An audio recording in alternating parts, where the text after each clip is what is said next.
जेहलम में पंजाब पुलिस के एहलकार ही नाजायज असलहे की फरोख्त में मुलव्विस निकले। इस तरह भाई तरीका भी नाल बंदे ने दस्या करो ना, देखो इस तरह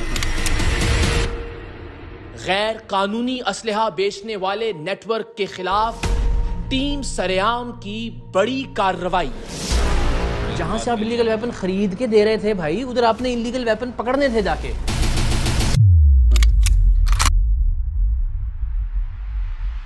बिस्किट भी ला दें आपको? क्या बादाम खा रहे हैं? शर्म आनी चाहिए आपको वैसे। चलें, कोई मुश्किल नहीं। मसला है भाई ये, और ये बहुत बड़ा मसला है।